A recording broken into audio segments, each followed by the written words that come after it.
Your safety comes first with the First Alert Radar Network. First just got faster. You're watching News 12 live at 5. Continues. Family, friends, and the Thompson community continuing to honor the life of a 15-year-old gone too soon.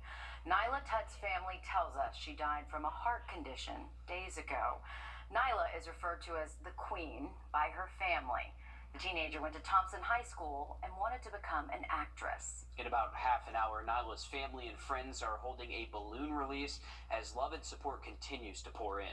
Our Sydney Hood joins us now live at Thompson High School in Sydney. How are people remembering Nyla this evening?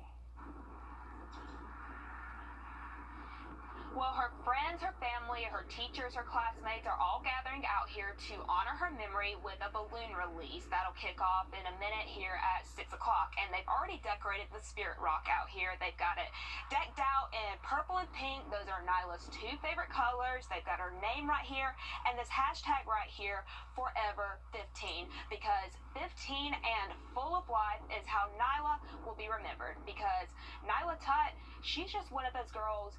You remember her. You remember how big her smile is. You remember how loud and contagious her laughter is. All of those qualities that make Nyla, Nyla. And it's all of those qualities that those who know and love her the most are going to miss the most about her. Okay, at first I didn't know it was for real until we got to school. And then everybody was sad and stuff. It was heartbreaking because she's a baby. She's only 15, so you know, it just hurt. It hurts. It really does hurt. I also want to point out all of these handprints on the back of the rock. These all represent the lives that Nyla touched. These are people that she knew the most and those she hardly knew. That just goes to show you the impact she's had out here. And coming up all new tonight on News 12 at 6 o'clock, we'll have more on Nyla's impact and the everlasting impression she left on those at just the age of 15. Such a heartbreaking story, Sydney, but also an uplifting one. Her parents were talking yesterday about how she had this disability, this heart problem, but it was more something that you would never even know because she just conquered so much in her life and that she was so much of an inspiration to her family and to everyone who knew her. Absolutely. Great to see the community come together as well. You know, Sydney, you talked about people coming together, putting their handprints on the rock, people who knew her and maybe didn't know her as well, coming to support her and her family in this difficult time. It's just awesome to see the community come together like that. Thank you for that update. In just about 10 minutes. Thanks, Riley. A Strom Thurmond High School English teacher is being remembered this evening for her kindness and compassion. According to the statement by the Edgefield County School District, Jacqueline Ballard passed away unexpectedly 1 week ago. She was in her third year at Strom Thurmond and was a teacher for 16 years. Ballard also ran a small business called Jackball Creations. Now, her friends and family remember Ballard as somebody who always wanted to see others achieve greatness. And as we go into the fall and then winter seasons, more illnesses like the flu, colds, COVID, and RSV will start to pop up. For most of us, this is an inconvenience, but for babies, it can be life-threatening. Thankfully, there is a new drug that aims to reduce the amount of children who experience severe symptoms. All new tonight on News 12 at 6 o'clock, our Hallie Turner speaks to a local doctor on what parents need to know. And as construction continues at the Bell Auditorium, Augusta voters have the chance to usher in more improvements to the entertainment district.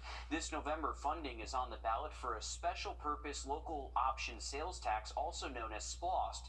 This would be a temporary fix, penny sales tax that could help pay for a new arena that connects to the Bell Auditorium. Now, experts estimate this sales tax would generate 600 new jobs and $1.5 billion in economic investment. Coming up next week, Grovetown neighbors will have the chance to meet candidates in the mayoral and city council races. There'll be an informative forum a week from tomorrow on October 5th.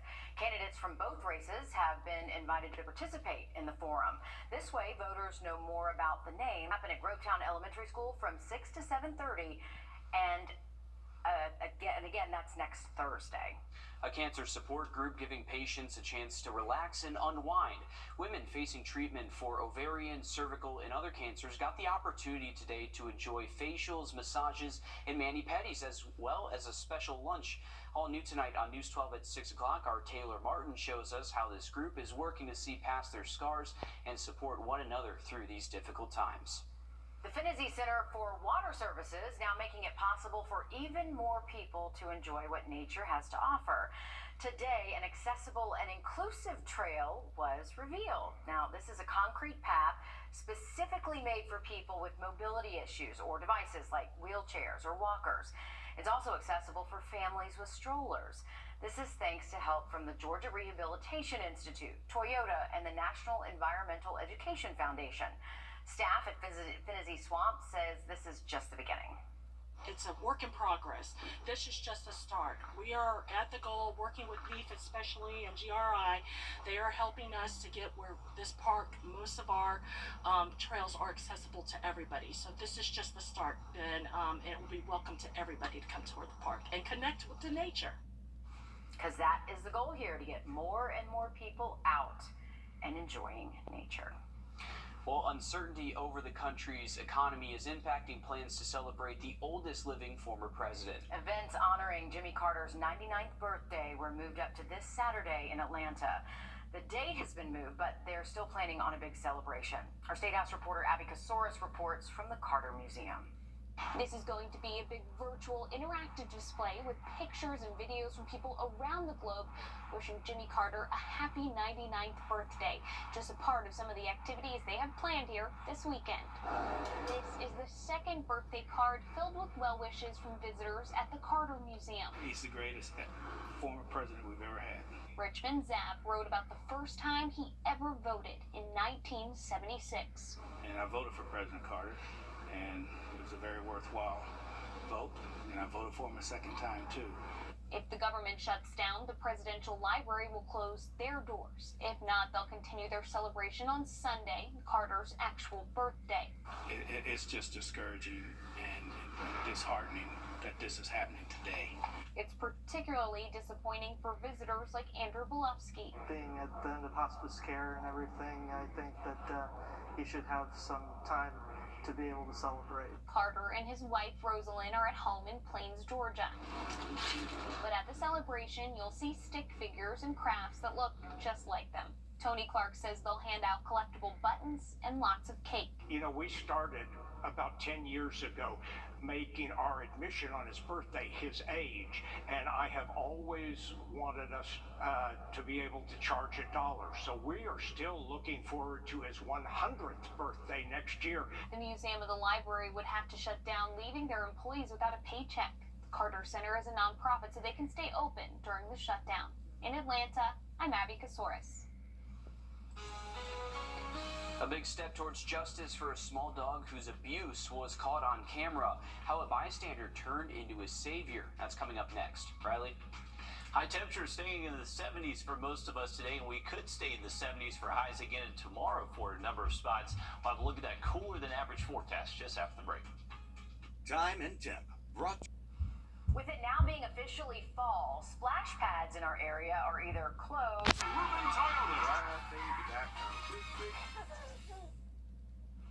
With it now being officially fall, splash pads in our area are either closed or entering their last weekend of operation. Richmond County splash pads are already closed for the season, but you have one last chance this weekend to enjoy Aiken and Columbia County splash pads before they close October 1st. Riley, it's already cooled down quite a bit. I think splash pad season might be over Yeah, already. especially today. It may be a little bit cool out there. We got cloudy skies and temperatures in the 60s. Thanks, Riley. A neighbor horrified to discover that her apartment security camera caught what seemed to be a man throwing a small dog at a wall. It's a special place for people like that. Instead of standing idly by, she jumped into action and got justice for this defenseless animal. Jasmina Alston shows us how. It was absolutely disturbing, disgusting. We want to warn you the footage you're about to see is difficult to watch. Camille Lilly first saw the ring video posted online in her Cobb County neighborhood feed early Friday. It shows this man throwing a small dog into a wall. Thankfully, the Jack Russell Terrier named Smokey is okay and safe. And I'm like, let me watch this again. I don't think I saw that correctly. So I watched it again and again and again. I didn't want to believe what I had just seen. But Lily, who has her own rescue, shelters, and shelves, says she didn't know what happened to the pup after seeing the footage, so she immediately called Cobb County Police. I saw that. I knew something had to be done right away. It was her quick action that brought the case to Steve Hammond's desk. The director of Animal Services in Cobb County says they began investigating and obtained warrants. Smokey was then taken to be checked out as part of that process.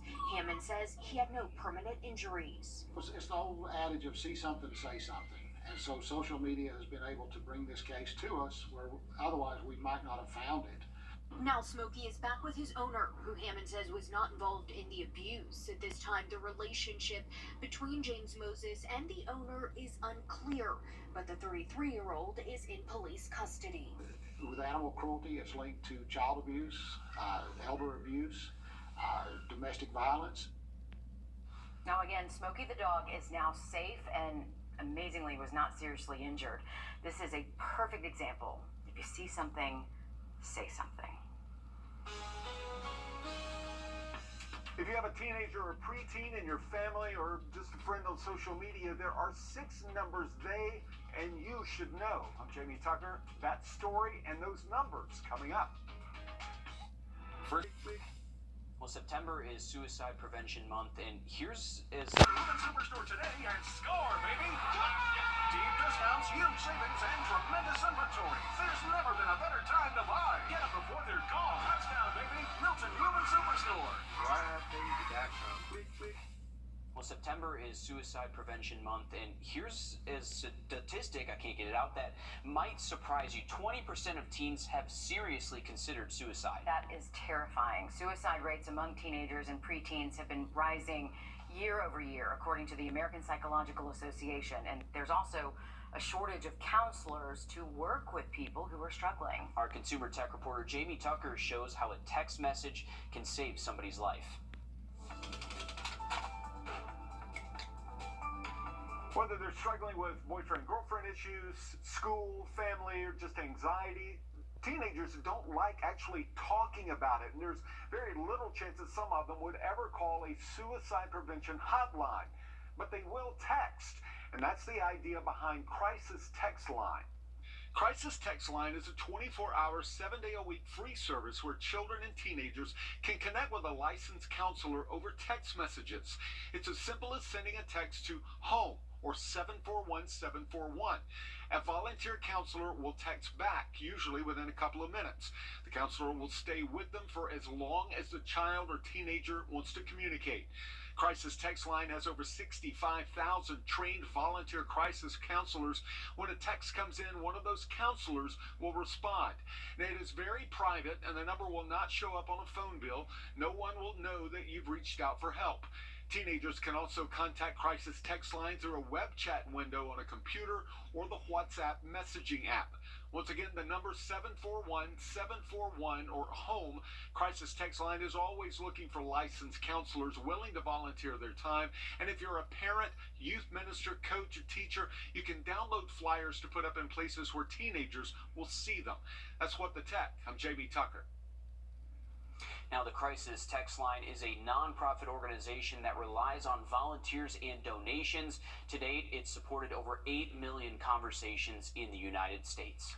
The phrase, "this town ain't big enough for the two of us," takes on a whole new meaning whenever Evans and Lakeside clash on the football field. News 12 sports director Dan Booth stopped by the Panthers practice today ahead of Friday's battle for the soul of Columbia County. Meredith and Will, the rivalry between Evans and Lakeside goes back a long way, and even though both the Knights and the Panthers have had their shares of ups and downs to start the season, you can bet they're going to be bringing their A games this week. The Panthers are coming into Friday's showdown, sitting at 2-2 on the season.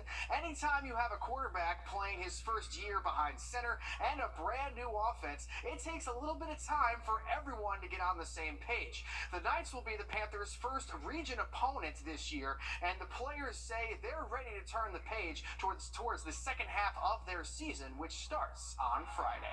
Before region, we was clicking, but we wasn't really all the way there. I feel like now we gonna be clicking during region because like now you can't make no mistakes. I feel like we gotta play hard on both sides of the ball in order to win. I feel like now that we're more complete, and offense is coming together, defense is staying solid. So I think coming into region play, we should do big things. Last year's game was certainly one to remember. Lakeside was down 20-2 at one point, and they stormed back to beat Evans 21-20.